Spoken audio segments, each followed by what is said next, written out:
जो पेंशन की बात करेगा वही महाराष्ट्र पे राज करेगा। जो पेंशन देईल त्यालाच कर्मचारी मतदान करतील। येऊ घातलेल्या विधानसभा निवडणुकीच्या पूर्वी जर राज्य शासन याबाबत आमूलाग्र बदल करणार नसेल, जुनी पेन्शनचा निर्णय घेणार नसेल, तर महाराष्ट्रामध्ये आम्ही वोट फॉर OPS हे अभियान राबवत आहोत, ते अतिशय तीव्र केलं जाईल।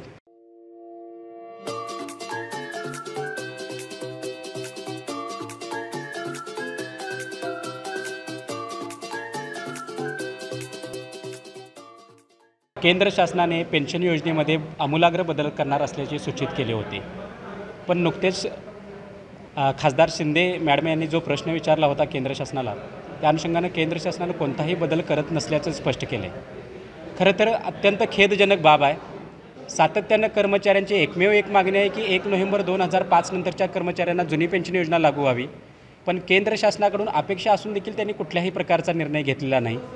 येऊ घातलेल्या विधानसभा निवडणुकीच्या पूर्वी जर राज्य शासन याबाबत आमूलाग्र बदल करणार नसेल, जुनी पेन्शनचा निर्णय घेणार नसेल, तर महाराष्ट्रामध्ये आम्ही वोट फॉर OPS हे अभियान राबवत आहोत, ते अतिशय तीव्र केलं जाईल।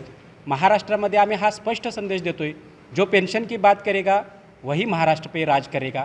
या अनुषंगाने येत्या 2 महिन्यामध्ये महाराष्ट्र राज्य जुनी पेन्शन संघटनेच्या वतीनं राज्यस्तरीय खूप मोठ्या प्रमाणात आंदोलनं उभी केली जाणार आहेत आणि या सगळ्या आंदोलनामध्ये महाराष्ट्रातील 18 लाख कर्मचारी सहभागी होणार आहेत। ज्या ठिकाणी पेन्शनचा नारा हाच असेल, वोट फॉर OPS। जो पेन्शन देईल त्यालाच कर्मचारी मतदान करतील। अशाच नवनवीन अपडेट पाहण्यासाठी आमच्या KK न्यूज चॅनेलला सबस्क्राईब करा।